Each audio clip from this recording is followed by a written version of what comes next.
In a remote valley of Alaska, surrounded by mountains, forests, and long winter nights, there is a field unlike almost anything else on Earth. From a distance, it looks strangely simple. Rows of metal antennas standing quietly across the landscape. There is no enormous radar dish, no visible beam cutting through the sky, and almost nothing that suggests the controversy surrounding this place. This is HAARP, the High-Frequency Active Auroral Research Program.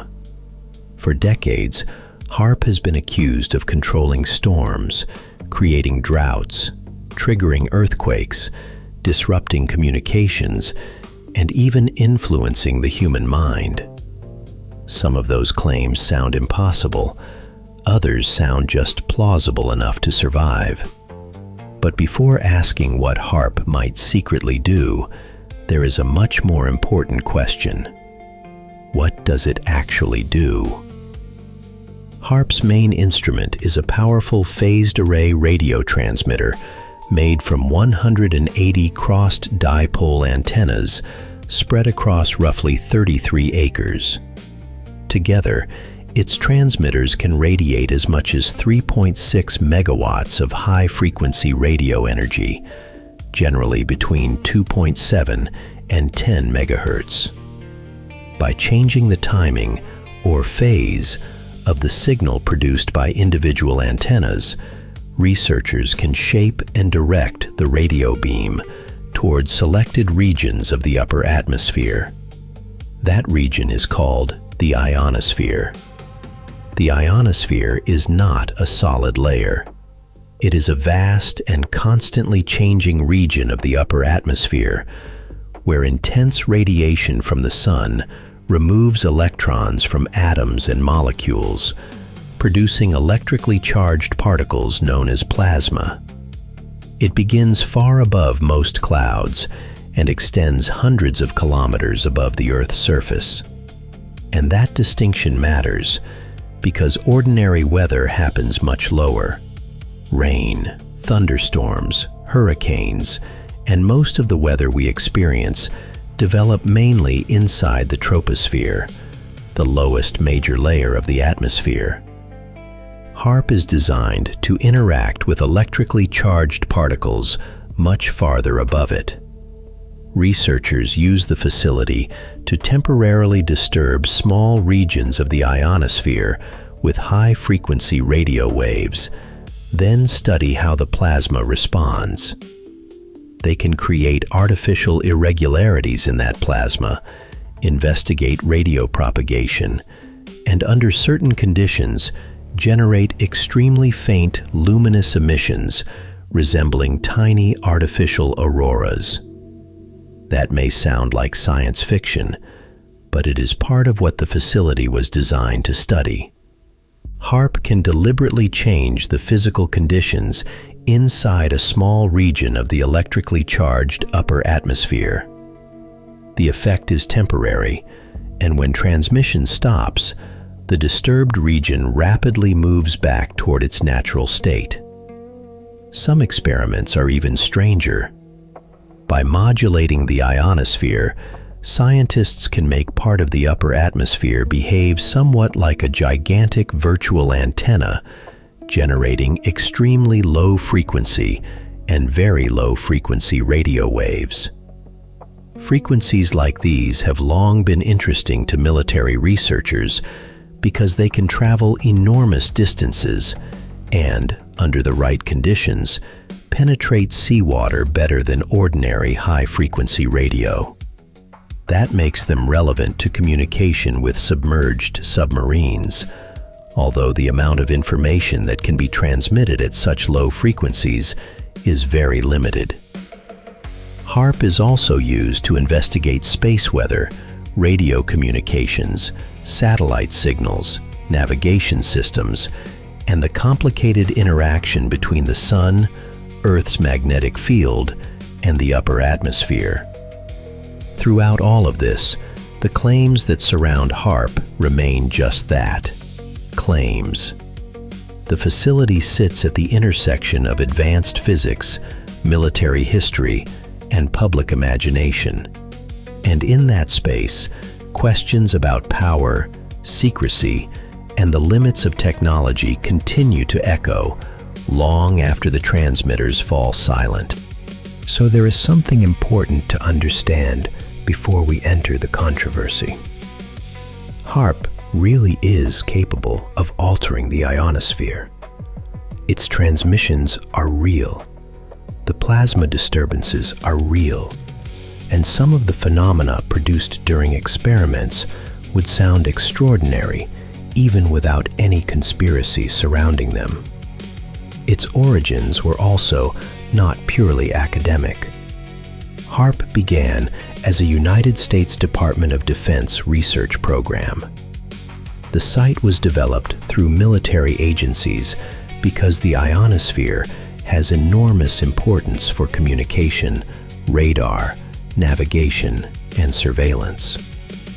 In 2015, responsibility for the facility was transferred from the United States Air Force to the University of Alaska Fairbanks, which operates HAARP today as a scientific research facility. But by then, the questions surrounding those antennas had already escaped the laboratory. Because decades earlier, a physicist named Bernard Eastlund had imagined something much more ambitious. During the 1980s, physicist Bernard Eastlund developed a series of ideas involving the use of powerful radio frequency energy to alter regions of the upper atmosphere. One of his patents, granted in 1987, carried a title that would later become almost impossible to separate from the HAARP controversy: Method and Apparatus for Altering a Region in the Earth's Atmosphere, Ionosphere, and Magnetosphere. The patent explored possible applications involving communications, detection, and manipulation of ionospheric conditions.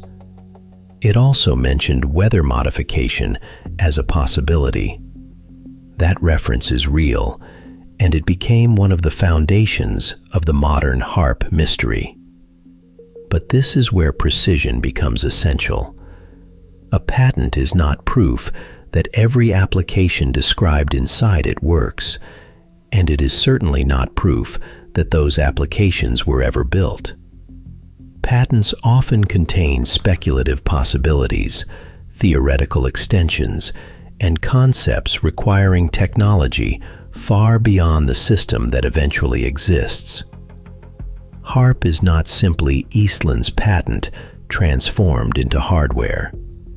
Still, the connection between ambitious ionospheric concepts, companies involved in early HAARP development, military interest in the upper atmosphere, and the secrecy normally associated with defense research created fertile ground for suspicion. Eventually, the controversy reached Europe. In 1998, a subcommittee of the European Parliament held a hearing involving HAARP and other military technologies. A parliamentary report published the following year expressed serious concern about possible environmental and military implications and used extremely alarming language when discussing the facility. That document is real as well, but once again, an important distinction has to be made. A political report expressing concern is not scientific evidence that HAARP can control the weather. The history becomes more complicated because governments really have experimented with weather modification for military purposes. During the Vietnam War, the United States conducted a classified operation commonly known as Project Popeye. Aircraft seeded suitable clouds over parts of Southeast Asia in an attempt to increase rainfall. The objective was to extend muddy conditions, soften roads, and interfere with enemy supply routes. Declassified United States government documents describe the operation directly. Weather modification had entered warfare. Cloud seeding, however, is very different from creating storms or commanding regional weather systems. It attempts to influence processes occurring inside suitable clouds that already exist. Even under favorable conditions, the effect can be difficult to measure and remains dependent on the atmosphere providing the right type of cloud in the first place. Nevertheless, Project Popeye left a historical lesson that still matters when discussing HAARP. Governments have genuinely explored environmental modification for strategic purposes. In 1976, the United Nations adopted the Environmental Modification Convention, commonly known as ENMOD.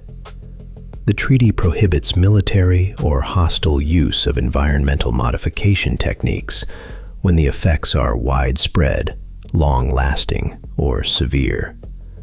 The treaty does not prove that secret weather superweapons exist, but it shows that environmental manipulation became important enough to enter international arms control law. This is where several very different facts are often merged together. Cloud seeding is real. HAARP is real. Military weather modification has been attempted. But those three facts do not automatically produce a fourth fact, that HAARP is a weather control weapon. Modern cloud seeding works inside existing clouds. Depending on the conditions, particles can be introduced to encourage processes that may increase precipitation. The technique is used or studied in many countries, particularly in regions where water scarcity is severe. HAARP operates in a very different environment, far above ordinary weather, primarily interacting with ionized particles. The World Meteorological Organization recognizes legitimate weather modification research, including cloud seeding, while also emphasizing an important physical limitation. The amount of energy contained inside major weather systems is enormous. Claims that current technology can simply create large storm systems, redirect regional winds, eliminate hurricanes, or command the weather over vast territories do not have a sound scientific basis. Humanity can influence some atmospheric processes under specific conditions. That is very different from controlling the sky. And yet, in 2026, an old suspicion appeared again in a new place, this time during war and severe water shortages in the Middle East. In the spring of 2026, during a period of war and deep regional tension, an extraordinary claim began spreading online. A social media message attributed to Iran's embassy in Kabul suggested that a secret weather modification facility in the United Arab Emirates had been destroyed, and implied that rainfall had returned to Iran and Iraq afterward. The story spread rapidly. In some versions, the alleged installation became connected to HAARP. In others, radar systems in the Gulf were accused of suppressing rainfall, diverting clouds, or somehow stealing rain from Iran. There is no credible evidence that a secret HAARP-like weather control installation in the United Arab Emirates was destroyed, and no established evidence that destroying such a facility caused rainfall to return to Iran. But the rumor was built around something that is absolutely real. The United Arab Emirates openly operates one of the world's most ambitious rain enhancement research programs. Saudi Arabia also runs an official cloud seeding program using aircraft and other technologies. Iran itself has conducted cloud seeding operations while confronting an extremely serious water crisis. So the strange truth is not that one country has been proven to possess a secret machine capable of switching another country's rainfall on and off. The strange truth is that several governments in one of the driest regions of the world really are investing in technologies designed to influence precipitation when suitable atmospheric conditions already exist. And that difference is important. It is also an excellent example of how powerful conspiracy theories are created. A real technology is misunderstood. A real military history is added. A genuine drought produces fear. War produces secrecy and distrust. Then one event follows another, and coincidence begins to look like causation. The same pattern appears after earthquakes. HAARP has repeatedly been accused of triggering earthquakes in different parts of the world, but no demonstrated physical mechanism shows that HAARP's radio transmissions can release the enormous mechanical energy stored along geological faults deep inside the Earth's crust. HAARP interacts primarily with plasma high in the atmosphere. Earthquakes originate in rock far below the surface. There is, however, an interesting connection. Large earthquakes can produce acoustic and atmospheric disturbances that travel upward and eventually affect the ionosphere. Scientists have observed ionospheric changes associated with powerful earthquakes. That means an earthquake can disturb the ionosphere, but observing that relationship does not mean the ionosphere caused the earthquake. Cause and effect can easily become reversed when only part of the physical process is understood. Then there are claims about mind control. Electromagnetic fields can interact with biological tissue.